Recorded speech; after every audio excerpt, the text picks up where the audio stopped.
nomine Patris et Filii et Spiritus Sancti. Karilipas lamang ng panahon ng Kapaskuhan. Mababatid pa ang galak ng nagdaang pagdiriwang, ang malamig na simoy ng hangin alihan, ang mga kumukuti-kutitot na mga lansangan, gayon din ang mga kasiyahan at pagbibigayan ng mga aginaldo sa pagsilang ng manunubos.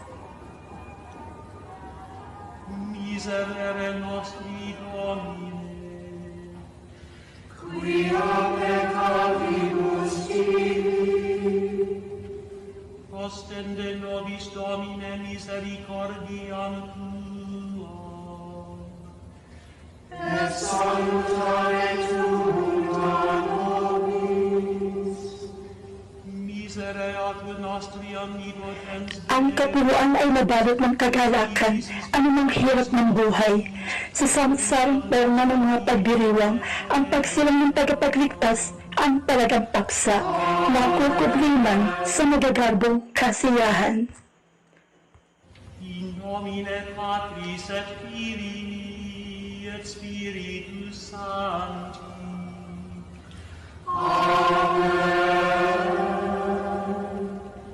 Dominus vobisum.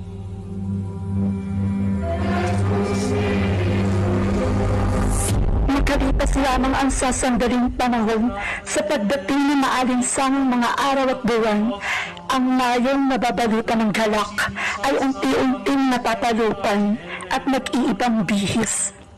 Kasabay ng pagpawid ng makakapal na ulap sa bughaw na himpapawid ay ang pagkapawi ng mga ngiti sa labi, ang pananaimtim ng mga damdamin, ang malalim na pagmumuni. Ostende nobis Domine misericordiam Tuam. Hindi nang pumapaghoy ang panuhoy, inilalanggas tayo sa pagtitik at paggunita sa pinakatanyag at banal na linggo sa tamang kasaysayan. Misereat nostri omnipotens Ang mga mahal na araw, ang Kwaresma ng mga Pilipino. perducat nos ad vitam aeterna.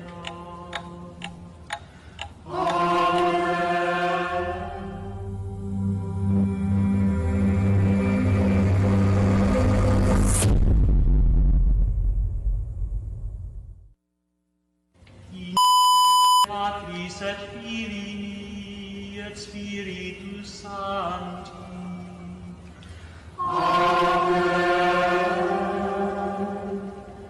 Dominus vobisum, in nomine Patris et Filii. Kwaresma nagmula sa wikang Espanyol na nangangahulugang 40. Sa geometriya ng Hebreo, ang proseso ng pagbibigay kahulugan sa mga banal na kasulatan sa pamamagitan ng pagkwenta. Ang numerong 40, 40 sa wikang Espanyol, 40 sa Latin, ay itinuturing na banal. Simul ad sacra mysteria celebranda. Ayon sa mga Hebreo, ang bilang na 40 ay sumasakisag sa pagkapanibago mula sa isang masalimuot na kahapon. Dominus vobis. Sa kanilang tradisyon, 40 selos ng tubig, uri ng panimbang ang kinakailangan sa paglilinis o ritual bath. Agnus Domus peccatus ut aptissimus ad sacra mysteria celebranda. In nomine Patris et Filii et Spiritus Sancti. 40 taon naglakbay ang mga Hebreo sa ilang patungong Kanaan. 40 araw at gabi na panagpanaog si Moises sa bundok ng Sinai kung saan ipinagkaloob sa kanya ang 10 utos. Et cum spiritu tuo, Fratres, agnus Domus peccata nostra, ut aptissimus ad nomine Patris Apat na pong araw at gabi, inilubog sa baha ang mundo habang si Noe at ang mga nagsiparima sa kanya ay mga kasilong sa arko. Dominus vobiscum. Et cum spiritu tuo. Apat na pong araw at gabi ding naglakad si Propeta Elias patungong bundok ng Horeb. Ut aptissimus ad sacramis in nomine Patris et Filii et Spiritus Sancti. Ayon sa pangniwalang Hebreo, apat na pong araw nabubuo ang sanggol sa sinapupunan ng nagkagalang tao. Nomine Patris et Apat na pong hampas rin ang tumbas na parusa sa mga Hebreong nakagawa ng pagsalangsang. Ang isa ay pinapaubaya para sa pagsisisi ng nagkasala. Filii agnus peccata nostra. Et cum spiritu Ad sacra mysteria celebramenatis et nomine Patris et Apat na pong araw at gabi nang ang propetang si Jonas ay napasapian ng kabuhalang butangin. Dominus tende nobis Domine misericordiam. et cum spiritu et salutare tua. Apat na pong araw at apat na pong gabi, si Jesus ay napasailang kung saan siya tinukso ng dyablo.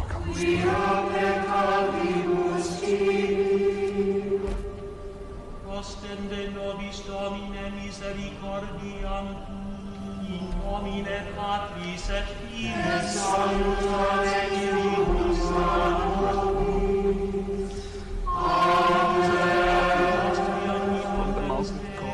Dominus et divisis peccatis nostris perdula God loves you. Throw yourself down.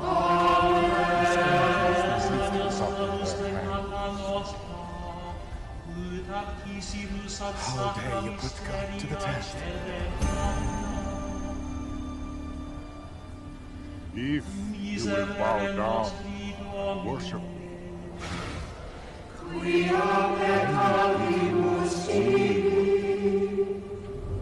Ostende nobis Domine in nomine Patris et Filii et Spiritus Sancti.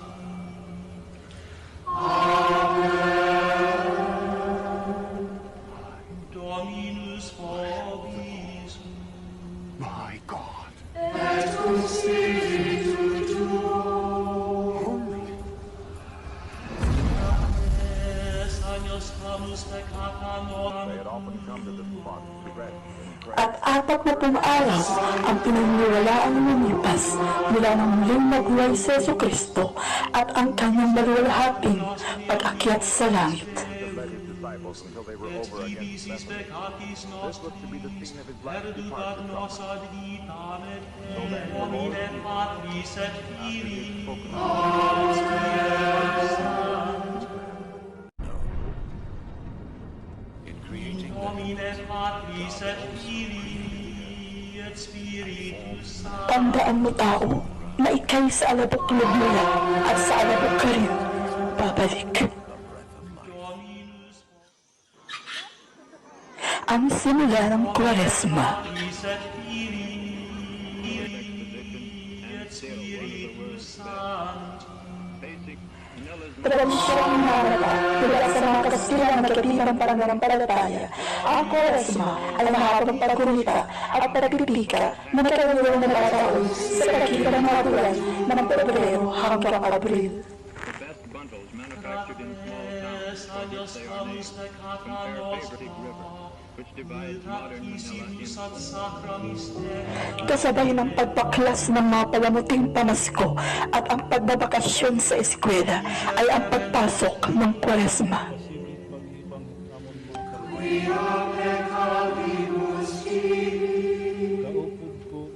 Ostende nobis Domine misericordiam tua.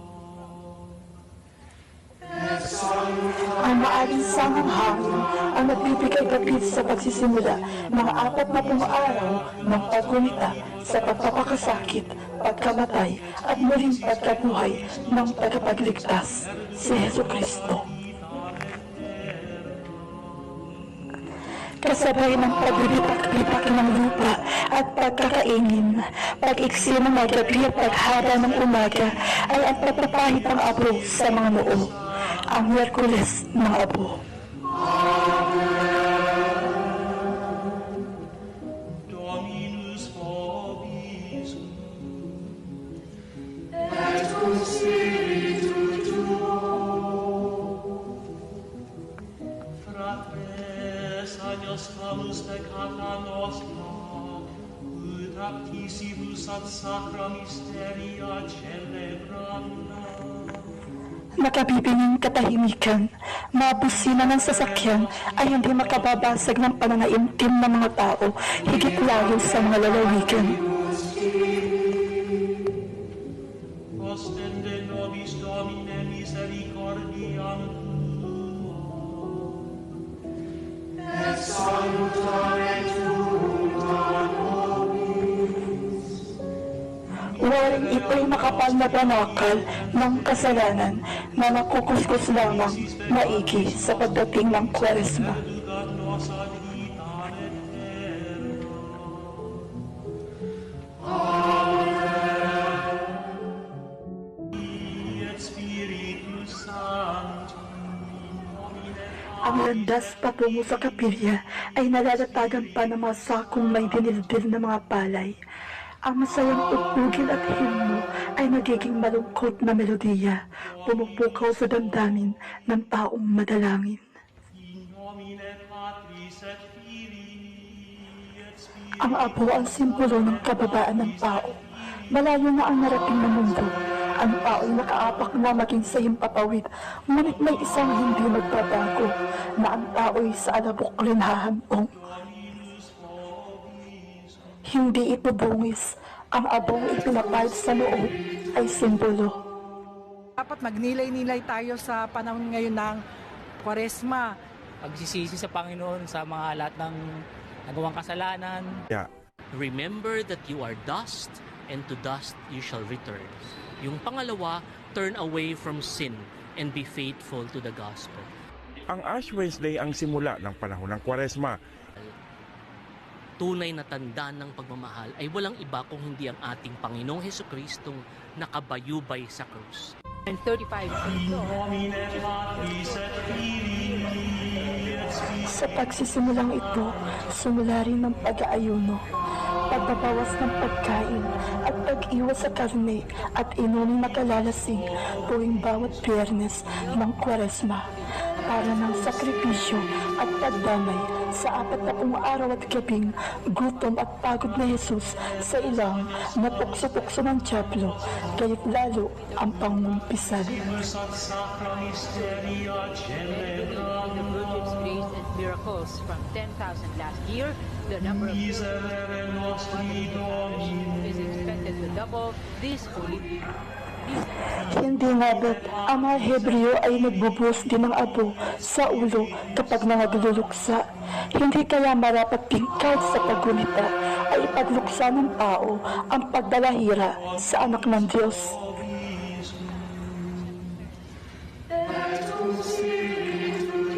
Ang markang abo sa noo ay agad ding huhulas, subalit ang panata ng mga tao ay mag-uumpisa pa lamang.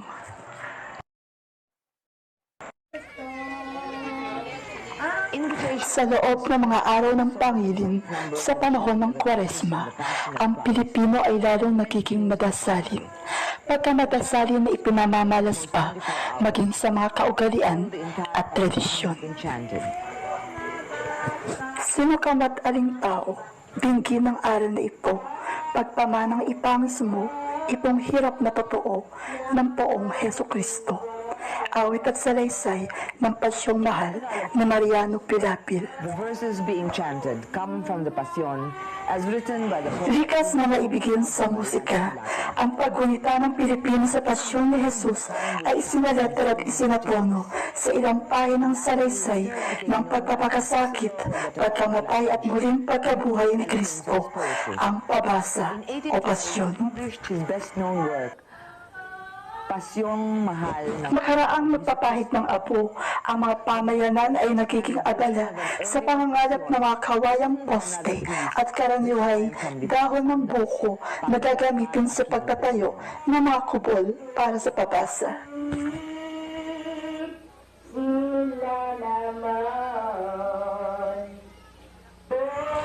Ang mga kababaihang maagang gumagayak upang magsipagkayat ng gulay at maghanda ng salabat para sa mga tagabasa ng Pasyon na dumaral pa mula sa magkakalatid bayan. years used only to rock and jazz music. Sa kanilang mga sulo, lalandasin ng taong bayan ang tahanan ng mga poong na hatid-hatid pa ng banda ng musiko at kwitis na pumapaimpulog sa pagsundo ng mga andas. Habang ang mga batay na nagsisipag-sirkuhan pa sa kubol na itinayo iyari sa kawayan, ang pamayanan ay nagkakabukulod sa maghapot magdamag na pagpasa ng Pasyon na taon-taong idinaraos. Binabasa at inaawit sa iba't ibang tono at tempo konforme sa kinasanayan ng bawat bayan. Ang pasyon o pabasa ng mga Pilipino ay nagsimulang idaos noong pang ika-16 na siglo.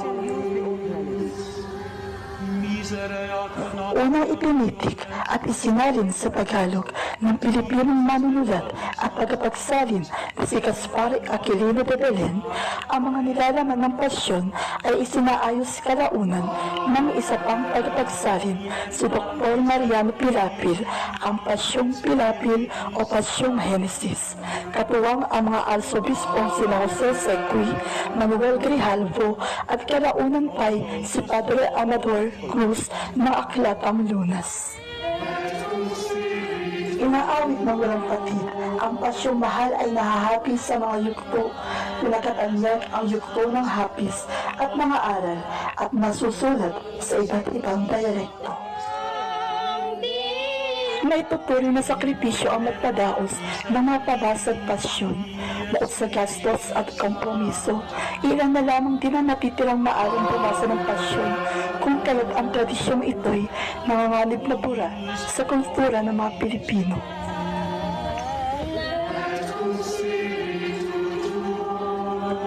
Hindi nga makukumpleto ang Kwaresma ng mga Pilipino kung walang mga boses na umaalingaw sa mikropono tuwing pabasa na sumasabay pa sa tila mahihiwagang mga gabi ng Kwaresma. Miserere nostri, in nomine Patris et Filii et Spiritus Sancti Domini. Quia peccavibus tibi, in Patris et Filii et Spiritus Sancti. In nomine Patris et Filii et Spiritus Sancti. In nomine Patris et Filii et Spiritus Dominus vobis. Habang ang kabiasnan ay abala sa pangkaraniwan nitong gawain at ang karamihan ay nasa bakasyon, ang mga relihiyoso ay patuloy sa pagpipikat, hindi nauubusan ng aktibidad sa panahon ng Kwaresma.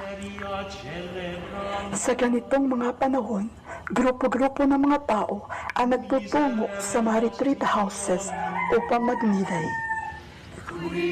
Ang mga hapag ay nahainan ng mga pagkain pang Kwaresma tulad na lamang ng ginisang munggo, singkamas at kamote na ipinanghahalili sa karne.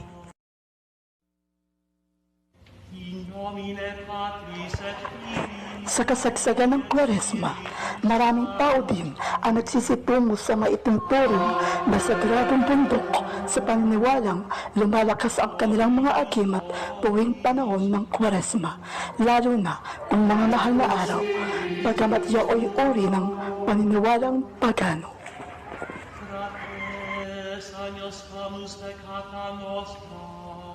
Ut aptissimus ad sacra mysteria celebranda. Miserere nostri Domine, quia peccavibus tibi, ostende nobis Domine misericordiam tuam, et salutare tuum a nobis.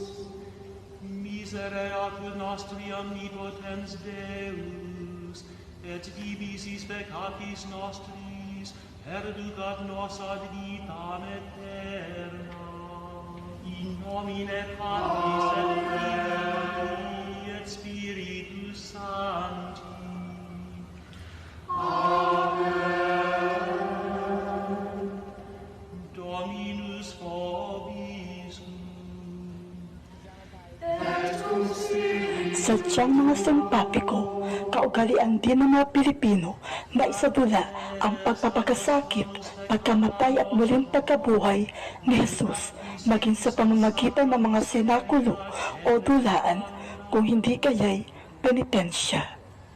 Ang ilan ay sadyang nagpapapako pa sa krus at naghahampas ng sarili bilang panata na pinaniniwalaang makababawas ng kanilang kasalanan. Ostende nobis Domine misericordiam tuam, et salutare tuum a nobis. Misereatur nostri omnipotens Deus, et divisis peccatis nostris, perducat nos ad vitam aeterna. Amen. In nomine Ang penitensya sa konteksto ng Kwaresma ay uri ng magaang pagpapakasakit sa ikapapatawad ng mga kasalanan tulad ng pag-aayuno, subalit ang masilihing pagnanais ng mga Pilipino na makiramay sa paghihirap ni Jesus ang umiengganyo sa mga namamanata na nagkampas ng sarili, magbuhat ng krus at suktulang magpapako. Ut aptissimus ad sacra mysteria celebranda. Miserere nostri Domine,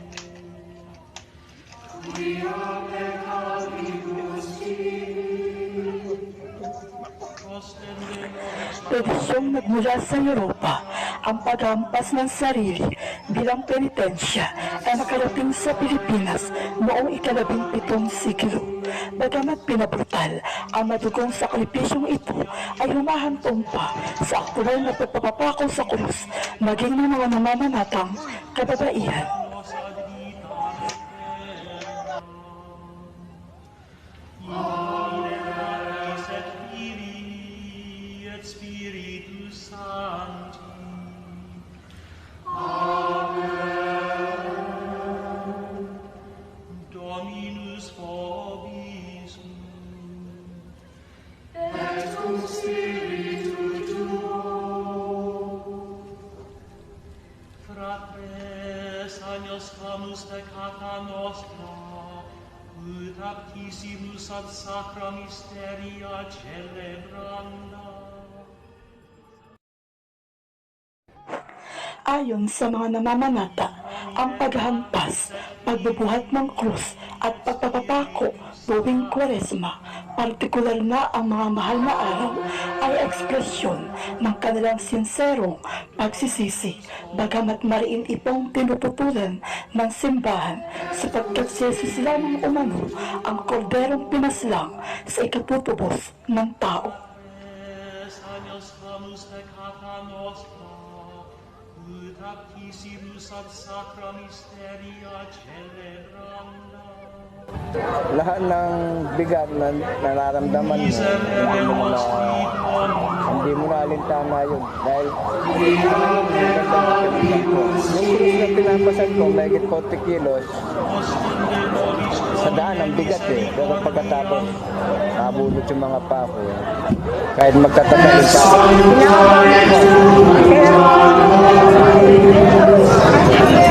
Hindi ko naman kasi gagawin yun. Panata ko kasi yung kailangan gawin ko. Kahit na mahirap, kahit na medyo may kinakabahan ka, okay lang. Basta't masunod ko yung panata ko. Nomine Patris et Filii et Spiritus Sancti. Masasabi ba natin na yung gumagawa ng mga pagtupenitensya, makakabuti po ba sa kanila yun o mas makakasama po pa? Magagalit po kapatid dahil matindi po yun. You're just punishing your bodies, temple of the Holy Spirit. Isipin mo yun, tapos paparusahan mo. Jesus did it already. And deep in my heart, even as a Catholic priest, ito po ang tunay at talagang tumpak na salita ng Diyos. And I know that those who receive Jesus, you will be exempted from such a thing. And sabi nga ni Paul, even if I should give my body to be burned but have no love, I'm simply nothing at all. So, naku mo, gumising na po tayo mga kababayan at talagang the time now, this is now the scripture time, 21st century. Let's go back to the Word of God. Erducat nos ad vitam et is nostris, erducat nos ad vitam aeternam. Amen. In Patris et Filii et Spiritus Sancti.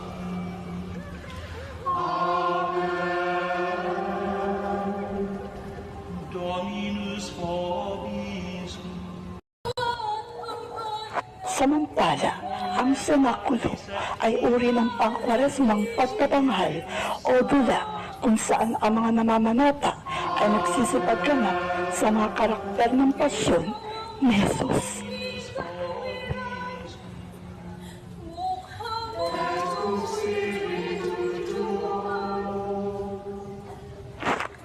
Sa kanilang makukulay na kasuotan at may inam na pag-arte, ang mga senakulo ay karaniwang itinatanghal sa mga lalawigan ng mga samahang lumilibot pa sa mga bayang-bayan upang magdaos ng pagsasadula tuwing Kwaresma na walang kabayarang hinihingi bilang debosyon.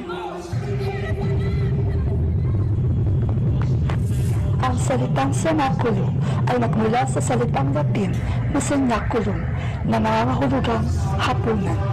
Kung bakit ito tinawag na senakulo ng mga Pilipino ay hindi nababatid, subalit maaaring maging tampok na tagpo sa madulaang ito ang huling hapunan ni Jesus hanggang sa kanyang kamatayan. Ang tradisyong ito ay nagsimula sa Pilipinas noong taong 1904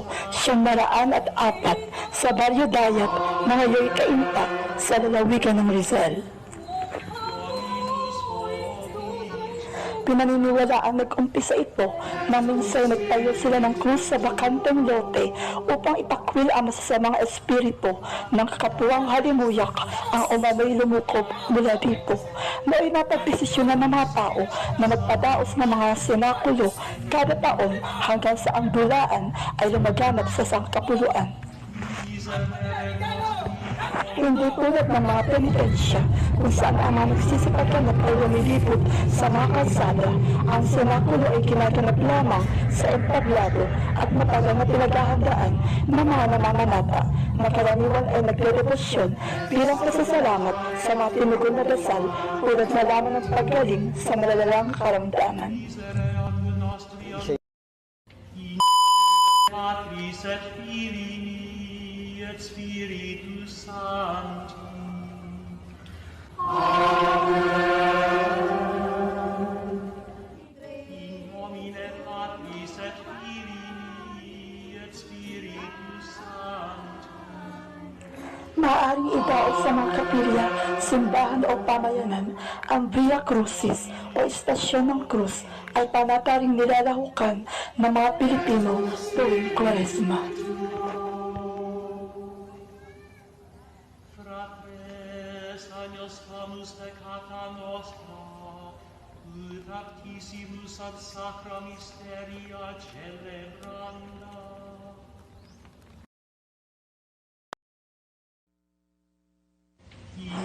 Kinugunitan ng Arioso ang atinak na landas ni Jesus patungong Kalbaryo na ang mabigat na krus ay pasampasan.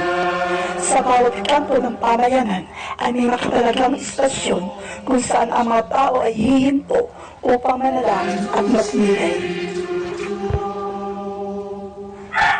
14 ang kabuang bilang ng mga istasyon at isinasagawa ito anumang panahon sa loob ng Kwaresma, ngunit partikular na kung mga mahal na araw.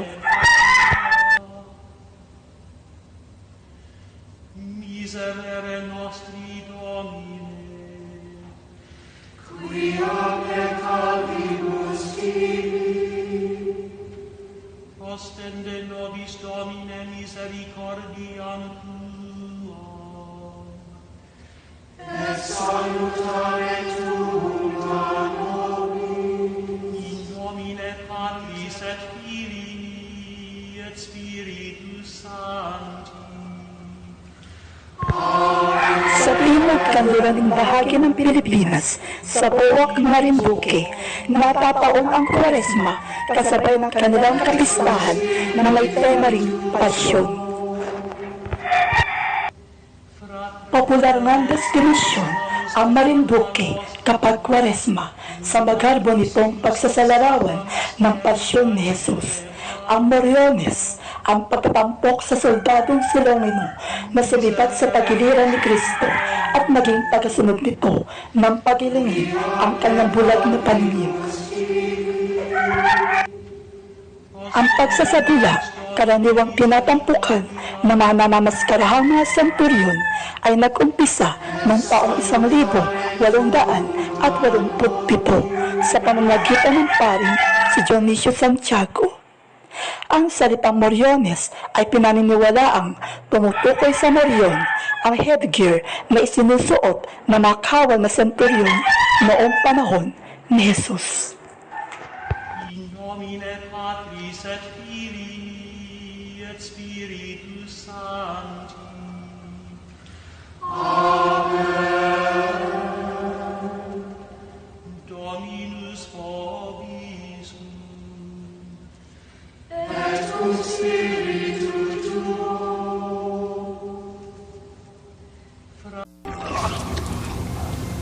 Sanctum. Higit lamang 30 taon na lamang ang inilagi ni Jesucristo sa daigdig, at kung gaano kaiksi ang kanyang inilagi ay gayon din naman kabilis nagdaan ang panahon ng Kwaresma. Sa sandaling panahon, ngunit sapat rin upang gunitain ang pagtubos ng tagapagligtas. At ang pangingiling ng mga Pilipino ay hahantong din sa pinakatampok na bahagi ng Kwaresma, ang mga mahal na araw.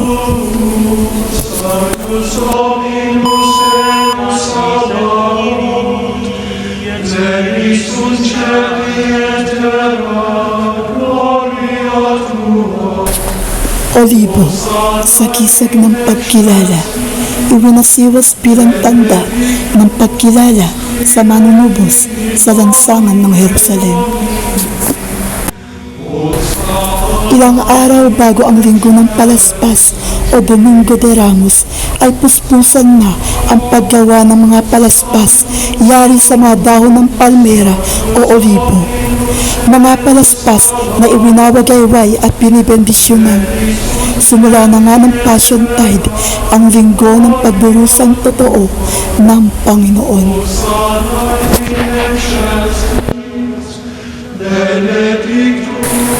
Ang bawat kapili at simbahan ay mistulang nakikidalamhati. pagkadakay, ang magagarang adorno ng simbahan ay ikukubli sa kulay lilang mga panaklob, tanda ng pakikiramay.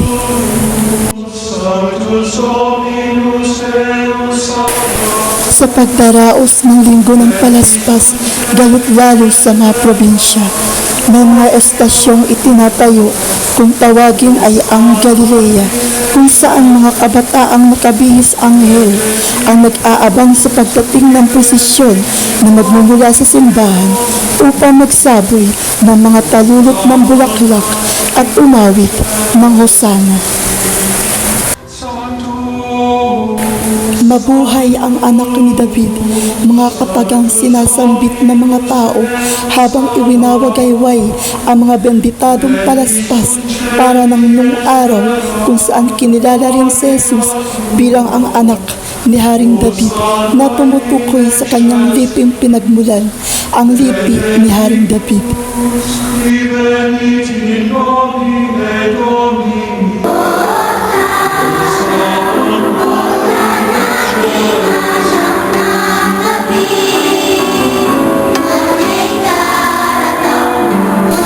Ang mga kababaihan ay nag-aabang sa pagdaan ng prosesyon ng mga nagpapalaspas upang latagan ang daan tulad ng paglalatag ng mga Hebreo sa lansangan ng Jerusalem sa pagdaan ni Jesus, lulan ng bisiro.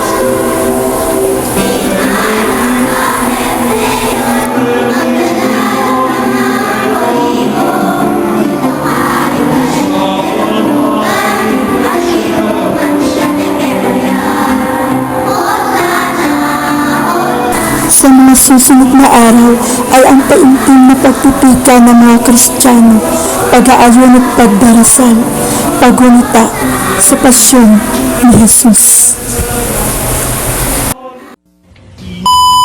Patris et Filii et Spiritus Sanctus, Sanctus Dominus Deus Sabaoth, plenius sunt caeli et terra, gloria tua.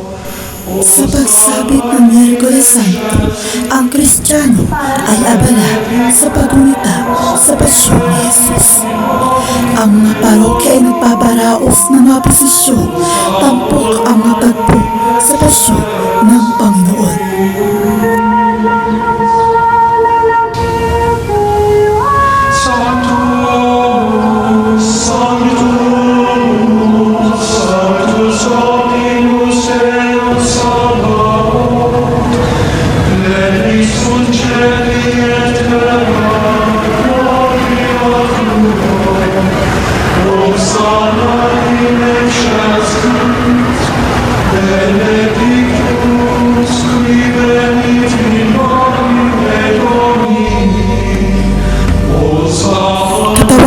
Sa kahoy, mga mukhang minasilihan at pinuntahan, ang mga poong ito ay karaniwang nasa 100 taon na. Ang mga poong ito ay pinamamanahan pa ng mga lupain kung saan kinukuha ang panggastos para sa mga palamuti, kasuotan at karosa.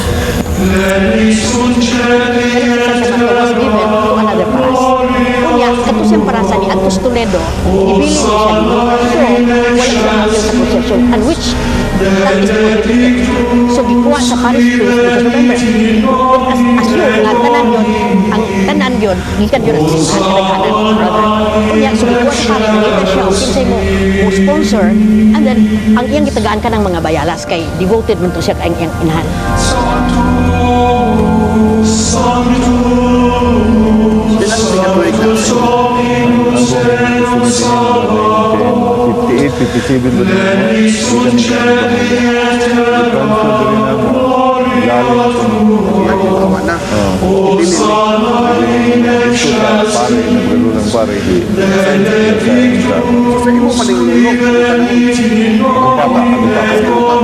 Santa Marta, no? Ang simbolo niya na Butang niya sa Bitiya Banganuan. Dapat Jesus nila o na agibuto nila niya.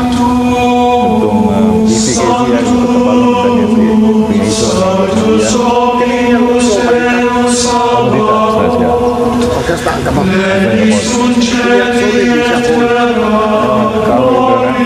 Kuha na nino, ipintalan bago. Tingin ito doon. Sa posisyon. Ganun PLPL po na lang.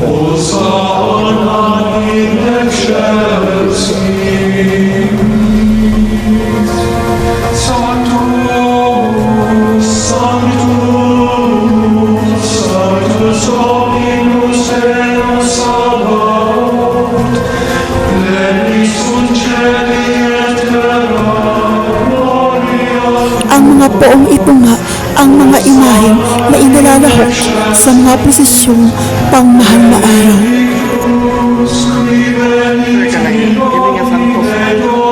Pila naman edad, ani? Pila naman so,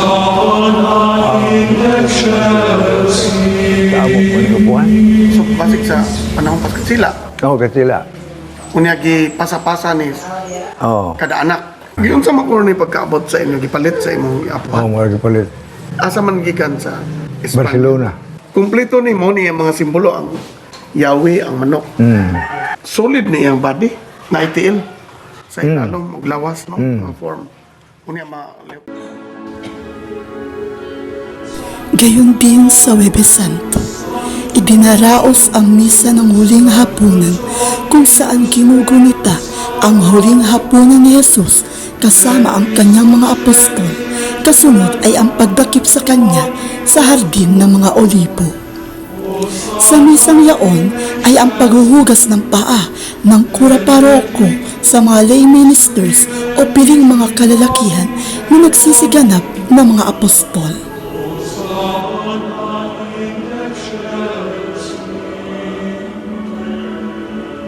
Makaraos niyon ay ang pagtatanghal sa banal na sakramento at ang pagluluklok dito sa Altar of the Repose kung saan ito ay magdamag na itatanod para ng pakiusap ni Jesus kay Pedro, Juan at Santiago sa halamanan ng mga olibo nung siya'y nanlulumo. Nawari sana'y huwag siyang tulugang nag-iisa kundi magdamag na pakimatyagan sa kanyang paghihirap.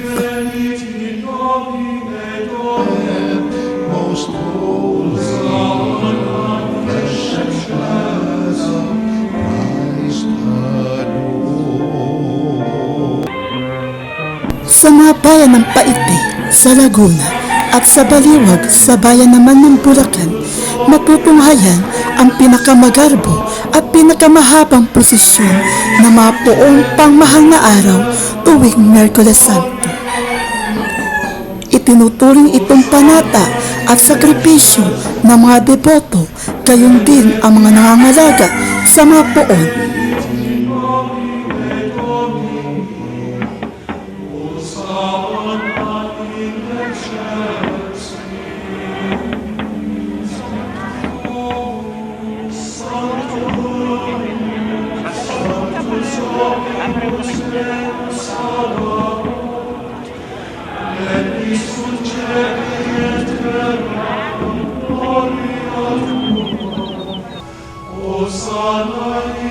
Katulad na lamang ni Ginoong Enrico Belia na nangalaga sa poong Pieta. One afternoon, I came home from work, and lo and behold, my lola's escultor imaginero from Pampanga, whose roots are, of course, Cabuyao, was in the house, and we were discussing how it should go, how should its vestments be like. That was in 86.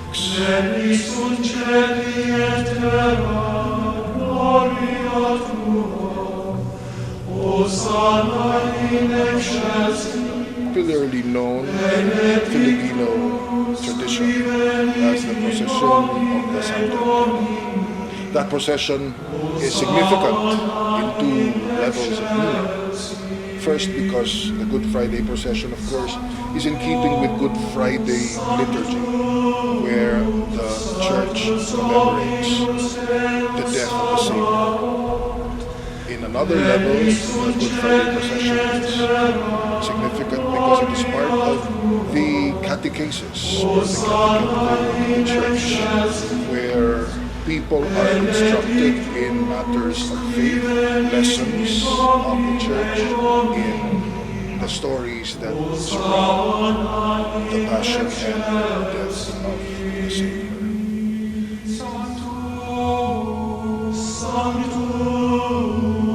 Sanctus Dominus Deus Sabaoth, plenius sunt celi et terra, gloria tua, Hosanna in excelsis, benedictus qui venit in nomine Domini, Hosanna in excelsis.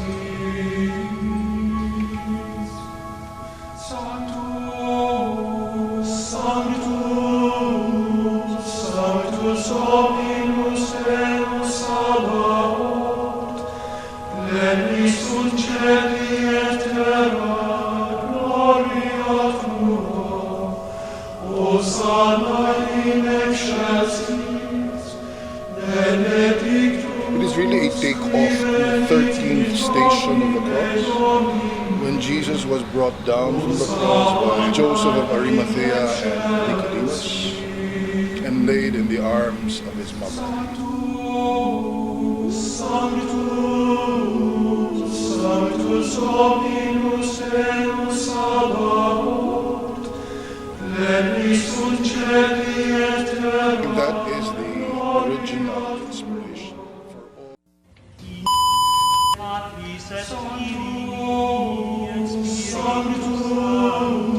Sanctus Dominus Deus Sabaoth. Kaalinsabay ng gabing mapanglaw ay ang pagsapit ng pinakamalungkot ngunit pinakatampok na bahagi ng mga mahal na araw, ang Biyernes Santo.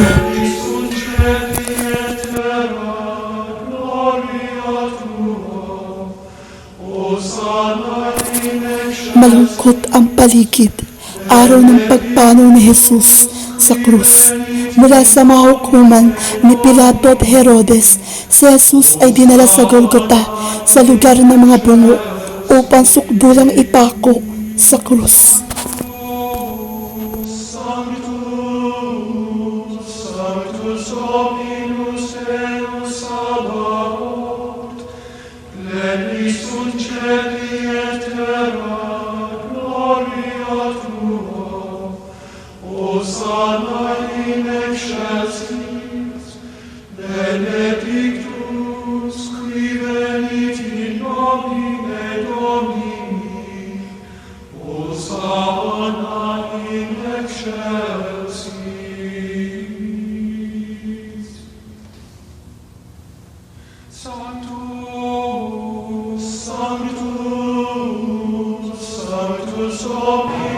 Sa hapon ay matutunghayan ang posisyon ng paglilibing.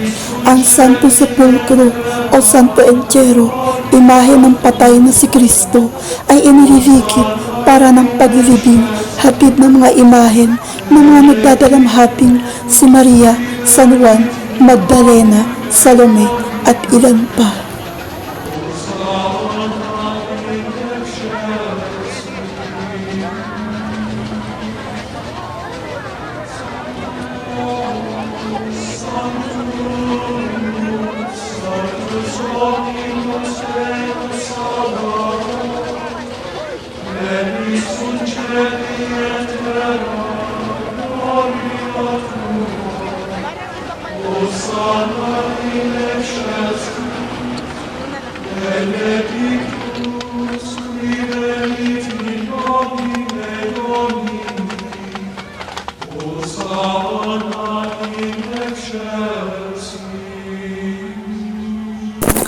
Sa bayan ng Binangonan, sa lalawigan ng Rizal, tampok ang Santo Entierro bilang gewang-gewang. Ito'y sapagkat tuwing Biyernes Santo, nakaugalian na ng mga deboto na ihatid ang imahen na atras abante o pagewang-gewang tulad na lamang ng sa traslasyon ng itim na Nazareno sa Quiapo. Halimuyak ng mga sampaga mula sa karosa ng sepulkro ay pumupukaw sa nasisiphayo at nagtitikang mga tao. Makaraan ang prosesyon ng paglilibing ay tila nalilimas ang mga tao.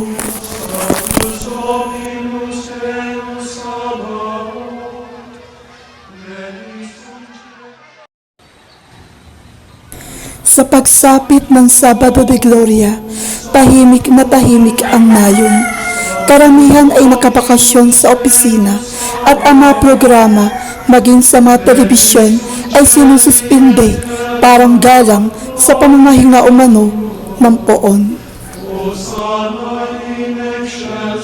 Sa gabi ay ang Easter Vigil, pagtatanod at paghihintay sa pagsapit ng linggo kung saan kinugunita naman ang muling pagkabuhay ni Jesus. Sa mga misang ito ay ang mga pagbasa mula sa paglalang ng daigdig hanggang sa kapanahunan ni Jesus. Gayon din ang pagpapanariwa sa mga pangako ng binyag.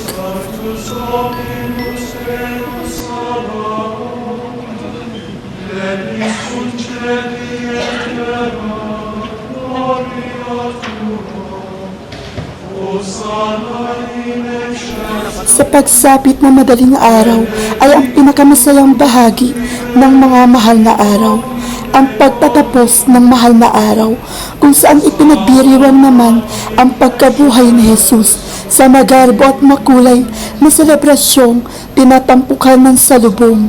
Posisyong nilalahukan ng mga banda ng musiko, hatid ang imahen ng nabuhay na si Jesus at sasalubungin ng mga imahen ni Maria, San Juan, Magdalena, Salome at ilan pa.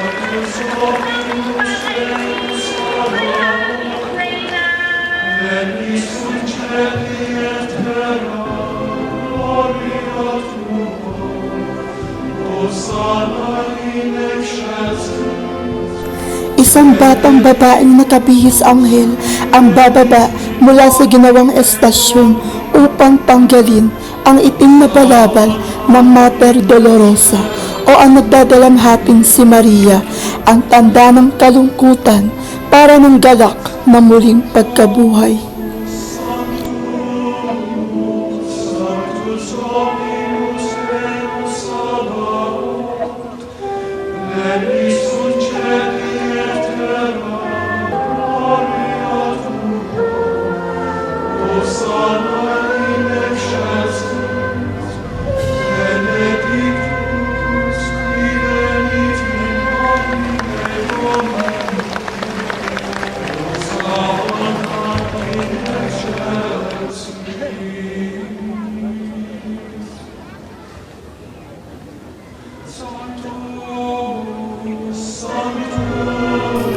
Papanundan yaon ng misa at masiglang programa tulad na lamang ng Saangono sa bayan din ng Rizal, kung saan ang Hermana Mayor ay maghahandog ng maayong sayaw, wagawagayway ang bandera. Sa ilang mga lalawigan, ito'y tinatawag na waswas ng muling pagkabuhay.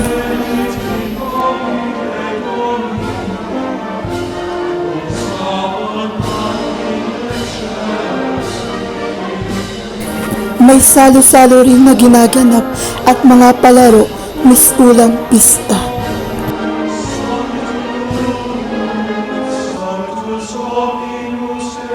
At doon na nagtatapos ang Kwaresma ng mga